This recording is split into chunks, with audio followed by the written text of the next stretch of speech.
La schizophrénie s'est déclarée il y a une dizaine d'années. J'ai été internée 4 fois en l'espace de 2 ans. De force, les crises, ça met dans un état second, on n'est pas très conscient de ce qui nous arrive. Depuis, je n'ai plus été internée, mais les crises, j'en ai encore, disons, chaque année. Mais elles sont moins denses. Et j'apprends à les gérer. J'apprends à rester chez moi, à rester tranquille. J'ai toujours refusé la médication, parce que je pense qu'on est doté d'une intelligence et qu'on doit bien pouvoir s'en servir pour maîtriser la schizophrénie. Je suis partie sur des thérapies naturelles. Ayurveda, fleurs de Bach, méditation, beaucoup de méditation. Et un changement de vie, j'ai arrêté de boire et de fumer, j'ai changé mon cercle d'amis. Il y a beaucoup de dépression, de douleurs profondes, que l'on n'arrive pas à colmater. Il y a eu, aussi, un retour à la foi, que j'avais perdu pendant 10 ans. J'aime bien aller à l'office du matin, c'est une chouette manière de faire démarrer la journée. La foi m'apporte de la satisfaction, de l'autosatisfaction. Elle m'aide à ne pas baisser les bras et à voir les choses un peu en rose. La schizophrénie, pour une grande partie, c'est être très négatif sur soi-même et ce que l'on fait. Il y a beaucoup de dépression, de douleurs profondes, que l'on n'arrive pas à colmater. Je me suis fâchée avec Dieu à 18 ans, parce que je trouvais que les gens étaient méchants, je ne trouvais rien de bon à découvrir en eux.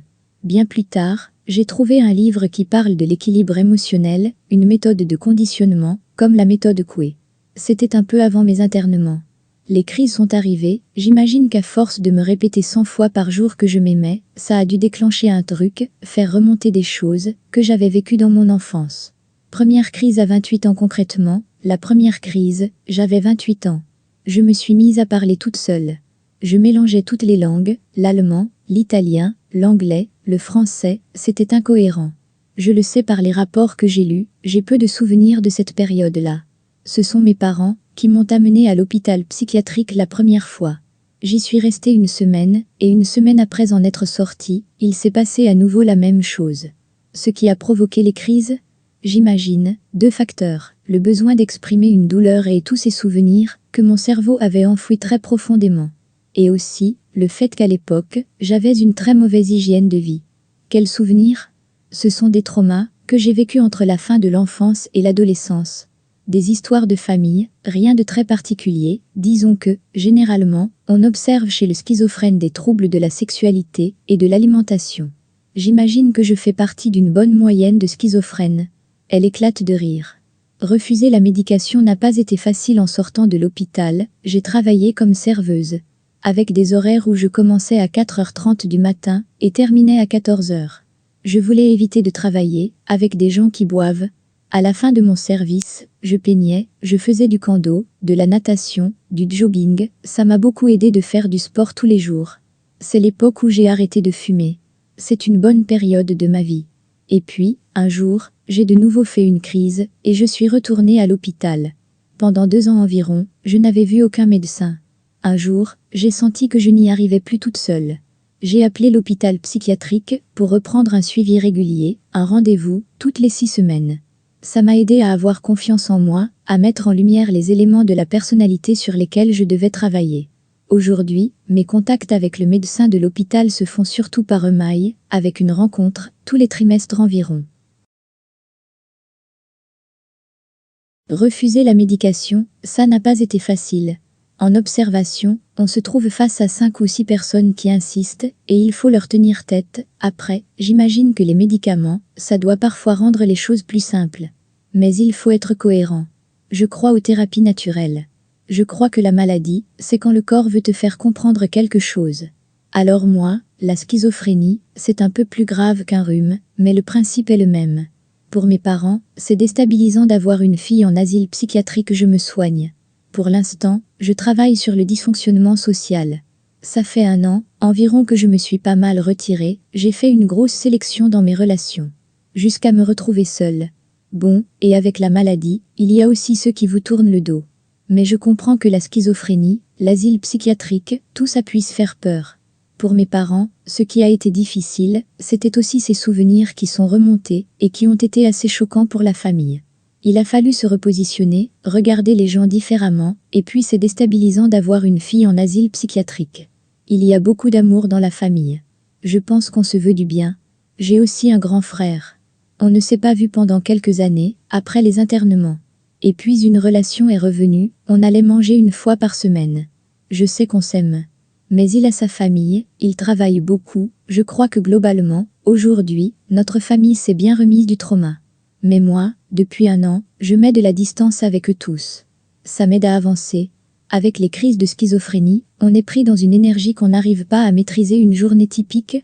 Il y a celle où je vais à l'office du matin, à 7h30, et les journées où je n'y vais pas, et là, je vais directement étudier à la bibliothèque à 8h. J'étudie tous les matins, pendant 2 ou 3 heures. Ces temps, c'est le japonais, l'allemand, et la schizophrénie. Cet automne, c'était Platon. Ensuite, je rentre chez moi, je mange, et je dessine, je fais du sport, je médite, je fais du yoga, des mudras, ce sont des positions et des gestes avec les mains. Je me couche vers 22-23 heures. Voilà à quoi ressemble une journée ordinaire. Crise sur la schizophrénie, j'ai étudié Minkowski, et récemment, je me suis mise aux recherches contemporaines. Ça m'aide à avancer. Mais des fois, c'est difficile de se reconnaître dans une maladie. On parle quand même de folie.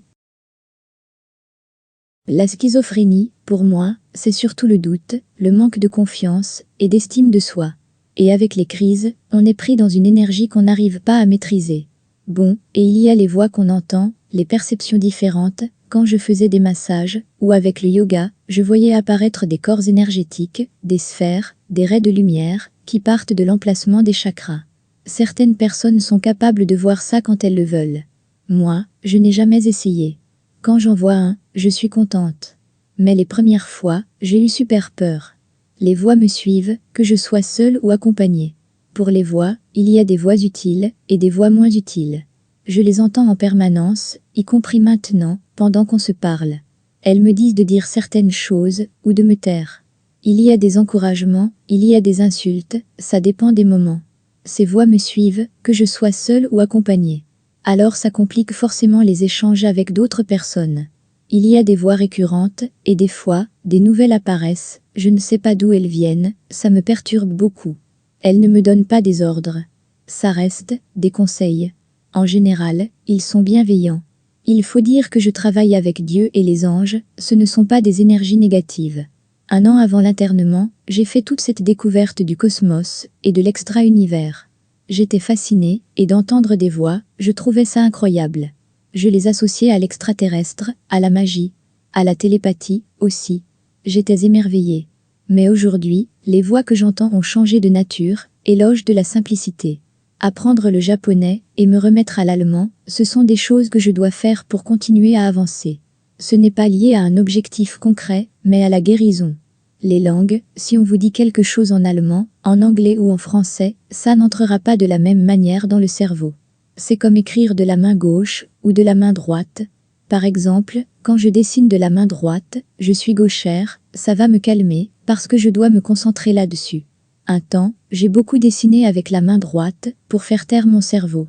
Les langues, c'est pareil. Si je dis quelque chose dans une autre langue, ça me fait réfléchir autrement. Depuis 1 an, je n'ai plus d'activité salariée. Je ne touche que et le 2e pilier. Je ne suis pas riche, mais mon expérience m'a montré que Dieu pourvoit. Le Tao dit la même chose, si on est sur le bon chemin, la voie offre. Mais c'est aussi un apprentissage d'être assisté de la société. Un apprentissage de la simplicité.